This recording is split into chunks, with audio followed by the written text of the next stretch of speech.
सबको जय मसीह की। आइए हम अपने अध्ययन को हम लोग जारी रखेंगे श्रेष्ठ गीत की पुस्तक, जो काव्य पुस्तकों की आखिरी पुस्तक है। और इसके बाद आने वाली कक्षा में हम लोग भविष्यवक्ताओं की पुस्तकों का अध्ययन शुरू करेंगे।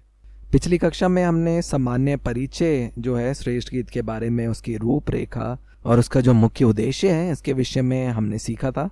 और इस कक्षा में हम लोग वो जो गीत में एक कहानी बताई गई है उस कहानी के ऊपर जो है हम लोग अध्ययन करेंगे। और पिछली कक्षा में हम लोग जो है इस कहानी में जो किरदार हैं उनके विषय में हमने बातचीत करी थी। पहला है शुलेमी स्त्री जो दुल्हन है, दूसरा किरदार यरूशलेम की बेटियां, तीसरा दूल्हा है और परिवार के सदस्य जो शुलेमी स्त्री के परिवार से हैं। और वो जो कहानी वो क्या है, इस कक्षा में हम लोग जो है उसके बारे में अध्ययन करेंगे। और ये जो कहानी है, ये जो जहाँ पे शुरुआत होती है इस कहानी की, वो एक महल में शुरुआत होती है, यरूशलेम में। और हम देखते हैं जो ये कहानी है इसमें हम देखते हैं कि ये कहानी जो है जैसे यूनानी सभा में जैसे कहानी सुनाते हैं उसकी रीति इसी प्रकार है कि कैसे एक किरदार जो है जैसे गाने में जो है वो आगे पीछे जो है उन किरदारों से जो बातचीत हो रही है। और इस कहानी को जो है एक गीत के माध्यम से जो है हमारे बीच में लेखक के द्वारा प्रस्तुत किया गया है। और इसमें जो प्रेमी है वो एक चिन्ह के समान है, जिसमें जो दिखाती है यीशु मसीह को और कलीसिया को वो दर्शाती है। सबसे पहले हम शुरुआत करेंगे पढ़कर एक अध्याय उसका 5 और 6 वचन, जहाँ पे दुल्हन के बारे में, जो शुलेमी स्त्री है उसके बारे में हम पाते हैं। वो एक ऐसे परिवार से आती थी जो अमीर नहीं था और वो छोटे से गांव एफ्रेम में जो था वहाँ से आती है। वो किसानी करने वाले मजदूर थे और उसका रंग जो था वो गाढ़ा था, क्योंकि वो धूप में काम करती थी दाख के खेतों में। पर वो दिखने में बहुत सुंदर थी बचपन से ही, और वो अपने परिवार की जो है वो सबसे बड़ी बेटी थी। और उसकी मजबूरी थी कि उसे जो है वहाँ पे मजदूरी करनी पड़ती थी दाख के खेतों में, और क्योंकि कड़ी धूप के नीचे वो कार्य करती थी, इसलिए जो है उसका जो रंग भी जो है वो सांवला या गाढ़ा रंग हो गया था। और 8 अध्याय 11 वचन में हम पाते हैं कि सुलेमान का भी एक दाख का खेत था बाले हामोन में, और उसका जो ये दाख की बारी या दाख का जो खेत था वो दूसरे लोगों को जो है वो खेती करने के लिए जो है वो किराए पे देता। और ज़रूरी था उसे किराए पे लेने के लिए सब लोग जो है 1000 चांदी के सिक्के लेके आए। और ये जो शुलेमी स्त्री थी इस दाख के खेत में वो कार्य कर रही थी, क्योंकि वो जो एक मेहनती स्त्री थी। और उस समय में स्त्रियों के बीच में सांवला रंग जो है वो शोभा नहीं माना जाता था, इसलिए जो महल में रहने वाली लड़कियां थी वो धूप में आने के लिए कतराती थी कि कहीं उनका जो रूप जो है वो सांवला न हो जाए। अगर हम 1 अध्याय 6 वचन पढ़े, वहाँ पे इस प्रकार से लिखा है, मुझे इसलिए ना घूर कि मैं सांवली हूँ, क्योंकि मैं धूप से झुलस गई। मेरी माता के पुत्र मुझसे अप्रसन्न थे, उन्होंने मुझको दाख की बारियों की रखवालन बनाया, परंतु मैंने अपनी निज दाख की बारी की रखवाली नहीं की। और इसका मतलब क्या है, हम इसके मतलब को जो है 5 वचन में हम देख सकते हैं। इस प्रकार से लिखा है, हे यरूशलेम की पुत्रियों, मैं काली तो हूँ परंतु सुंदर हूँ, केदार के तंबुओं के और सुलेमान के पर्दों के तुल्य हूँ। यहाँ पे हम देखते हैं जो स्त्री है ये सुंदर है और ये मेहनती भी है, और इसीलिए 1 अध्याय 8 वचन में लिखा है उसके भाइयों ने जो है उसे भेड़ बकरी चराने के लिए भी जो है वो जिम्मेदारी सौंपी थी।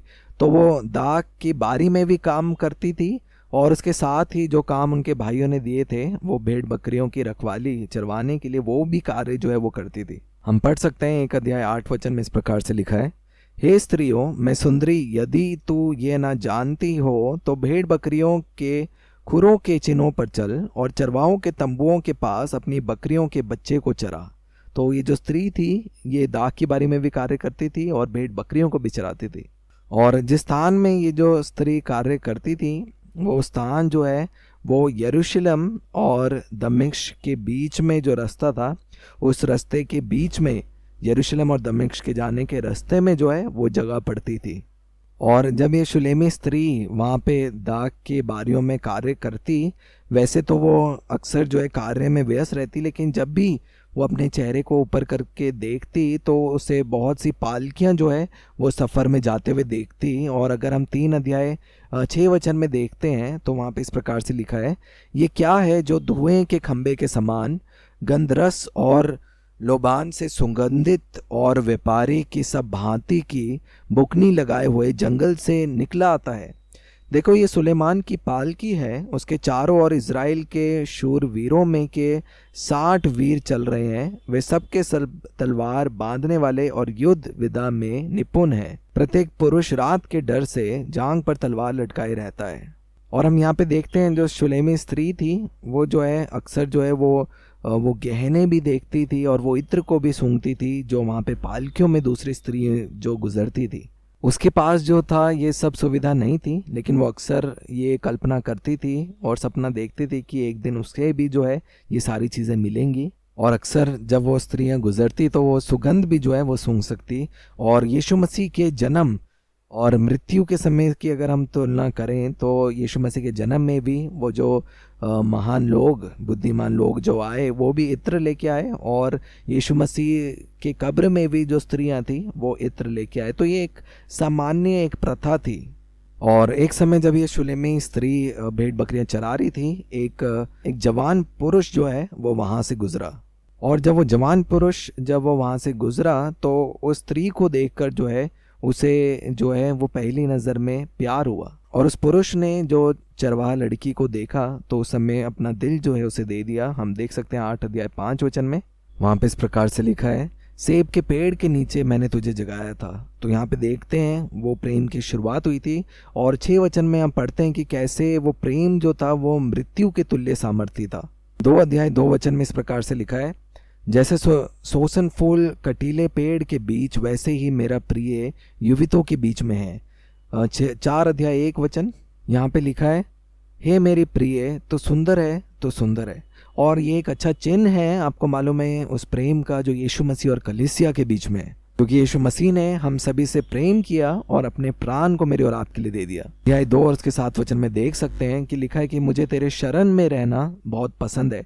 तो ये एक रिश्ते को जो है बना रही है जो यीशु मसीह और विश्वासी लोगों के बीच में है। क्योंकि जैसा मैं बार बार बता रहा था कि उद्धार भी जो है वो एक प्रेम का रिश्ता है। क्योंकि जब उस स्त्री ने उस पुरुष को अपना दिल दे दिया, वो जो है बहुत ही ज़्यादा प्रेम में जो है वो लोलीन थे।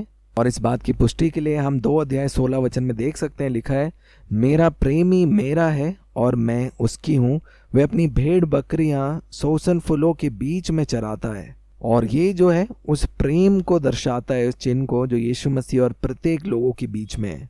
और एक बारी देखते हैं वो प्रेमी जो है अपनी प्रेमिका को जो है वो खाने के लिए भी लेके गया। श्रेष्ठ के 2 अध्याय 4 वचन में वहाँ पे इस प्रकार से लिखा है, वह मुझे भोज के घर में ले आया और उसका जो झंडा मेरे ऊपर फहराता था वह प्रेम था।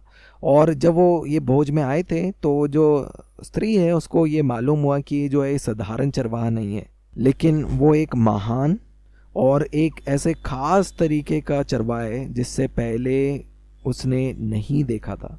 उसके पास कोई भी ऐसे देखने में भेड़ बकरियां नहीं थी जो वो अपने शरीर की आंखों से देख सकती। और वो उससे सवाल भी पूछती है कि तू अपने भेड़ बकरियों को कहाँ पे चराता है। हम देख सकते हैं श्रेष्ठ के 1 अध्याय 7 वचन में लिखा है, हे मेरे प्राण प्रिय, मुझे बता तू अपनी भेड़ बकरियां कहाँ चराता है, दोपहर को तू उन्हें कहाँ बिठाता है। मैं क्यों तेरे संगियों की भेड़ बकरियों के पास घूंघट काढ़े हुए भटकती फिरूं। तो हम देखते हैं कि वो एक खास किस्म का जो है वो चरवाहा है। और हम देखते हैं वो स्त्री भी जो है वो भेड़ बकरियां नहीं देख पाई, क्योंकि वो जो अदृश्य भेड़ बकरियां थी उस चरवाहा की, और वो चरवाहा जिसने वो अपना दिल जो है उसे दिया और उसे भोज में भी लेके गया। और एक दिन ऐसा आया जब वो जो पुरुष था उसने जाना था, लेकिन उसने कहा कि मैं जा रहा हूँ, लेकिन मैं दोबारा आऊँगा तुम्हें लेने के लिए, तुम्हें विवाह करने के लिए और अपने घर लेके जाने के लिए। क्योंकि उस समय में जो है यहूदी परंपरा में यही जो थी प्रथा चलती थी। और इसकी तुलना हम कर सकते हैं यूहन्ना के सुसमाचार 14 अध्याय 1 से 3 वचन में। वहाँ पे जो है इस प्रकार से लिखा है, तुम्हारा मन व्याकुल ना हो, परमेश्वर पर विश्वास रखो और मुझ पर भी विश्वास रखो। मेरे पिता के घर में बहुत से रहने के स्थान हैं, यदि ना होते तो मैं तुमसे कह देता, क्योंकि मैं तुम्हारे लिए जगह तैयार करने जाता हूँ। और यदि मैं जाकर तुम्हारे लिए जगह तैयार करूं, तो फिर आकर तुम्हें अपने यहाँ ले जाऊंगा कि जहाँ मैं रहूं वहाँ तुम भी रहो। और यही वादा जो है यीशु मसीह ने जो है कलीसिया के साथ किया कि यीशु मसीह जा रहे हैं, पर मुझे और आपको वो लेने के लिए आएंगे, क्योंकि वो अपने साथ हमें लेके जाने चाहते हैं अपने घर। और जैसे जैसे समय बीतता गया, वो इंतज़ार करती रही। उसके परिवार वालों ने जो है उसका मजाक उड़ाना शुरू किया और उनको कहा कि तू एक साधारण सी जो है वो एक स्त्री है, और वो जो पुरुष है वो दोबारा से जो है वो तेरे लिए लौट कर नहीं आएगा। यहाँ पे हम लोग जो है पतरस के द्वारा जो पत्री लिखी गई है, दूसरा पतरस उसका 3 अध्याय 3 और 4 वचन को हम लोग देख सकते हैं। यहाँ पे इस प्रकार से लिखा हुआ है, और कहेंगे उसके आने की प्रतिज्ञा कहाँ गई, क्योंकि जब से बाप दादा सो गए हैं सब कुछ वैसा ही है जैसा सृष्टि के आरंभ से था। और लोग भी जो है इस प्रश्न को पूछते हैं यीशु मसीह के आगमन के बारे में कि बाप दादाओं से जो सो गए सब कुछ वैसे ही है जैसा सृष्टि के आरंभ से था। मैं उत्साहित करता हूँ कि आप 3 अध्याय जो है 1 से 4 वचन को पढ़े। लेकिन स्त्री ने फिर भी जो है उस पुरुष पे विश्वास किया और उसने जो है अपना प्रेम बरकरार रखा। वो उसके लिए जो है इंतजार करती गई। और 3 अध्याय 1 वचन में लिखा है, यहाँ पे इस प्रकार से लिखा है, रात के समय मैं अपने पलंग पर अपने प्राण प्रिय को ढूंढती रही। मैं उसे ढूंढती तो रही परंतु उसे ना पाया। एक व्यक्तिगत निजी सवाल मैं यहाँ पे आपसे पूछना चाहता हूँ, कितने लोग सच में यीशु मसीह को जो है वो चाहते हैं और हर पल जो है वो उसे अपने पास देखते हैं? यहाँ पे जो है इस प्रकार से लिखा है, रात के समय मैं जी से तेरी लालसा करता हूँ, मेरे संपूर्ण मन यत्न के साथ तुझे ढूंढता है, क्योंकि जब तेरे न्याय के काम पृथ्वी पर प्रकट होते हैं तब जगत के रहने वाले धर्म को सिखाते हैं। देखिए वचन भी इस सवाल को पूछता है, कितने लोग हैं जो सच में यीशु मसीह को संपूर्ण मन से जो है वो ढूंढते हैं? हम अपनी कहानी में आगे बढ़ेंगे। वो जो स्त्री जब रात को अपने बिस्तरे में लेटी थी, एक सुगंध जो है उसे कमरे में जो है वो उसने सूंघी। और उस समय में जो एक परंपरा यही थी कि जब प्रेमी जब वापस लौट कर आता था तो वो दरवाजे में एक इत्र या फिर सुगंध को लगाता था, ये बताने के लिए कि वो जो प्रेमी है वो आसपास आ चुका है। हम इस बात को पढ़ सकते हैं श्रेष्ठ के 5 अध्याय 5 से 6 वचन में लिखा है, मैं अपने प्रेमी के लिए द्वार खोलने को उठी और मेरे हाथों में गंधरस टपका और मेरी उंगलियों पर से टपकता हुआ गंधरस बैंडे के मुठों पर पड़ा। मैंने अपनी प्रेमी के लिए द्वार तो खोला परंतु मेरा प्रेमी मुड़कर चला गया था। जब वह बोल रहा था तब मेरा प्राण घबरा गया था। मैंने उसको ढूंढा परंतु ना पाया। मैंने उसको पुकारा परंतु उसने कुछ उत्तर ना दिया। तो ये सवाल हमारे जीवन में है कि क्या यीशु मसीह की सुगंध जो आपके जीवन में है, क्या आपके पास पुख्ता सबूत है कि यीशु मसीह जो है आपके दरवाज़ों के बाहर आए और उन्होंने उस दरवाजे को छुआ? क्या आप उस इत्र को आप सूंघ सकते हो जो यीशु मसीह ने वहाँ पे दरवाजे पर लगाया है? और यहाँ पे हम देखते हैं ये स्त्री भी जागरूक थी, उसे मालूम था उसका जो प्रेमी है वो आसपास है, वो उसके पास आया है, वो उसे भूला नहीं है और एक समय आएगा कि वो उसे लेने के लिए आएगा, विवाह कर कर अपने घर में अपने साथ लेके जाने के लिए। और इस चिन्ह के द्वारा उसे पुष्टि हुई कि हाँ उसका प्रेमी जो है उसे लेने के लिए आएगा। और इस बात की पुष्टि मैं और आप भी कर सकते हैं। मत्ती का सुसमाचार 28 अध्याय 20 वचन में लिखा है, और देखो मैं जगत के अंत तक सदा तुम्हारे संग हूँ, वो हमें कभी भी अकेला और अनाथ नहीं छोड़ेगा। पौलुस ने एक समय जब वो जेल में था इस वचन को लिखा, दूसरा तिमोथी की पत्री 4 अध्याय और 17 वचन में, कि जिस समय वो जेल में था सबने जो है उसे छोड़ दिया था, लेकिन परमेश्वर जो है वो उसके संग थे। चाहे सभी लोग आपको क्यों ना छोड़ दें, आपको मालूम है यीशु मसीह जो है कभी भी आपको नहीं छोड़ेंगे। इस बात को हम देख सकते हैं इब्रानियों की पत्री में भी 13 अध्याय और उसके 5 वचन में। और वैसे ही जब वो स्त्री एक दिन जो है वो दाग की बारी में काम कर रही थी, 2 अध्याय 15 वचन में लिखा है, जो छोटी लोमड़ियाँ दाग की बारियों को बिगाड़ती है उन्हें पकड़ ले, क्योंकि हमारी दाग की बारियों में फूल लगे हैं। वो उन दाग की बारियों को जो वो ऊपर उठा रही थी ताकि वो जो छोटे लोमड़ियाँ हैं वो दाग की बारियों तक ना पहुंच पाए, और उसे वो उठाकर जो है उनके नीचे पत्थर रख रही थी, क्योंकि उस समय में ऐसा कुछ भी समाधान नहीं था कि उन दाग की बारियों को कहीं ऊंचे में बांध कर जो है वो रखा जाए। इसलिए वो जो है वो फर्श में रखी जाती थी और उनको ऊपर उठाने के लिए जो है उनके नीचे जो है वो कंकड़ या फिर पत्थर या चट्टान रखी जाती थी। और जब वो दाग के बारे में काम कर रही थी उसने एक पालकी को और धुएं को जो है उड़ता हुआ देखा और पूछा कि ये कौन व्यक्ति है जो जंगल में से आ रहा है। इसको हम देख सकते हैं 3 अध्याय 6 वचन में। इस प्रकार से वहाँ पे लिखा है, ये क्या है जो धुएं के खंभे के समान, गंधरस और लोबान से सुगंधित और व्यापारी की सब भांति की बुकनी लगाए हुए जंगल से निकल आता है। ये एक सवाल था और इसका जो उत्तर है, उसका उत्तर भी जो अगले वचन में हम पाते हैं। लिखा है, देखो ये सुलेमान की पालकी है, उसके चारों ओर इज़राइल के शूर वीरों में के 60 वीर चल रहे हैं। वो दाग की बारी में कार्य करती थी, इसलिए उसको नहीं पता था सुलेमान कौन है। और एक व्यक्ति जो है वो उस स्त्री के पास आता है और वो इस बात को जो है उसके सामने प्रस्तुत करता है कि जो राजा सुलेमान है वो इस स्त्री को जो है वो ढूंढता हुआ आया है और वो उसे बुला रहा है। और उसने कहा कि वो मुझे बुला रहा है, मैं तो कभी भी ना मैं मिली हूँ राजा सुलेमान से और ना मैं उसके बारे में जानती हूँ। इस बात की तुलना हम लोग कर सकते हैं मार्था और मरियम के विषय में, जो हम यूहन्ना के सुसमाचार 11 अध्याय 28 वचन में पढ़ते हैं। लिखा है कि और ये कहकर वे चली गई और अपनी बहन मरियम को बुलाकर चुप से कहा, गुरु यही है और तुझे बुलाता है। और वो जो स्त्री थी उसने उस पुरुष की आवाज़ को पहचान लिया और उत्तर दिया 2 अध्याय और उसके 8 से 10 वचन में। वहाँ पे इस प्रकार से लिखा है, मेरे प्रेमी का शब्द सुन पड़ता है, देखो वह पहाड़ों पर कूदता और पहाड़ियों को फांदता हुआ आता है। मेरा प्रेमी चिकारे या जवान हरिन के समान है, देखो वह हमारी दीवार के पीछे खड़ा है और खिड़कियों की ओर ताक रहा है और झंझरी में से देख रहा है। मेरा प्रेमी मुझसे कह रहा है, हे मेरे प्रिय, हे मेरी सुंदरी, उठकर चली आ। तो स्त्री को जो है राजा सुलेमान के सामने प्रस्तुत किया जाता है। राजा सुलेमान और कोई नहीं, वो उसका चरवा है जो उसके लिए आया है। और यही वादा यीशु मसीह ने अपनी कलीसिया से कहा है कि वो एक समय में आएंगे अपनी कलीसिया को ले जाने के लिए। हम इस बात को देख सकते हैं यूहन्ना का सुसमाचार उसका 10 अध्याय 27 और 28 वचन में लिखा है, मेरी भेड़ें मेरा शब्द सुनती हैं, मैं उन्हें जानता हूँ और वे मेरे पीछे पीछे चलती हैं और मैं उन्हें अनंत जीवन देता हूँ। वे कभी नष्ट ना होंगी और कोई उन्हें मेरे हाथ से छीन ना लेगा।